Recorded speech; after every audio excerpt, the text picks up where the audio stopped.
नमस्कार। आज हम मुगल दौर के एक ऐसे बादशाह पर थोड़ी बात करेंगे जिनका नाम तो था दुनिया जीतने वाला, मतलब जहांगीर, लेकिन जिनकी पहचान तलवार से ज्यादा शायद इश्क, इंसाफ और कला से जुड़ी है। तो हमारे पास जो जानकारी है वो उनके दौर के कुछ दिलचस्प किस्सों पर रोशनी डालती है। सवाल ये उठता है कि अकबर जैसे, आप कह सकते हैं, कद्दावर बादशाह के बेटे होकर भी सलीम, जो बाद में जहांगीर बने, उन्होंने अपनी एक बिल्कुल अलग राह कैसे चुनी, खासकर तब जब उनके नाम का मतलब ही दुनिया जीतना था। उनका असल नाम तो था नूरुद्दीन मोहम्मद सलीम, अकबर के बेटे। बचपन से ही जाहिर है पिता का साया तो था, पर कहते हैं उनमें एक अपनी पहचान बनाने की जबरदस्त बेचैनी भी थी। यहां तक कि उन्होंने अपने पिता अकबर के खिलाफ ही बगावत कर दी थी।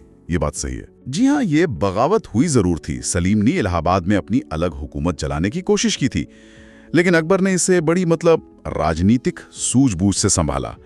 उन्होंने सलीम को माफ भी किया और आखिरकार अपना वारिस भी मान लिया। ये दिखाता है कि उस वक्त तख्त के लिए कशमकश कितनी गहरी थी, और शायद सलीम के अंदर बादशाह बनने की जिद तो थी, पर अपने पिता से अलग पहचान बनाने की भी एक चाह थी। बिल्कुल। और 1605 में जब अकबर नहीं रहे तो सलीम जहांगीर यानी दुनिया जीतने वाला के नाम से गद्दी पर बैठे। यहीं से चीजें और दिलचस्प हो जाती हैं, क्योंकि नाम के बिल्कुल उलट उनका झुकाव फतह से ज्यादा दूसरी चीजों पर था, है ना? सही कहा आपने।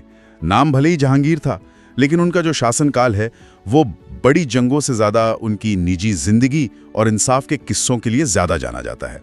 और उनकी निजी जिंदगी का जिक्र हो तो सबसे पहले जहन में आता है नूरजहां के साथ उनका इश्क। हाँ, मेहरुनिसा, जिनसे निकाह के बाद उन्होंने नूरजहां यानी दुनिया की रोशनी का खिताब दिया।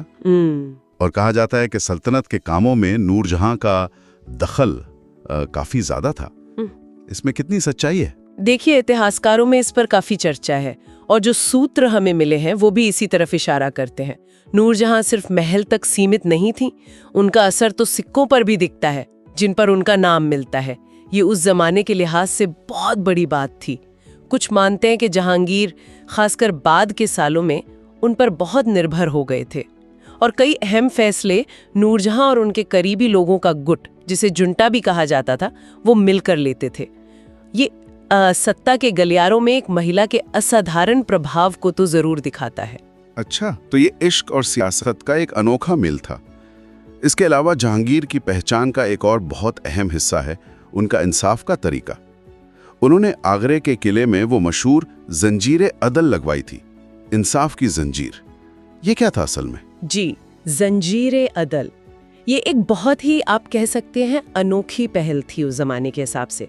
सोचे, एक सोने की जंजीर किले की शाह बुर्ज से लेके नीचे यमुना किनारे एक पत्थर के खंबे तक लटकाई गई थी, और इसमें घंटियां बंधी थी। हाँ, घंटियां। मकसद ये था कि कोई भी आम इंसान जिसे लगे कि उसके साथ नाइंसाफी हुई है या उसे फरियाद करनी है, वो सीधे उस जंजीर को खींच सकता था, और उसकी आवाज, मतलब घंटी की आवाज, सीधे बादशाह तक पहुंचती थी। वाकई, क्या ये सच में काम करता था या बस एक दिखाने की चीज थी? देखिए, ये कहना तो मुश्किल है कि रोज कितने लोग इसका इस्तेमाल करते थे, पर एक प्रतीक के तौर पर, एक सिंबल के तौर पर इसका महत्व बहुत ज्यादा है। ये जहांगीर की छवि को एक नर्म दिल और इंसाफ पसंद बादशाह के तौर पर मजबूत करता है, जो उनके नाम दुनिया जीतने वाला से थोड़ा अलग है। ये दिखाता है कि वो अपनी पहचान सिर्फ ताकत से नहीं, बल्कि शायद रहमदिली से भी बनाना चाहते थे। और इंसाफ के साथ साथ कला और कुदरत में भी उनकी गहरी दिलचस्पी थी। उनके दौर में तो मुगल पेंटिंग एक नए लेवल पर पहुंच गई थी। बिल्कुल।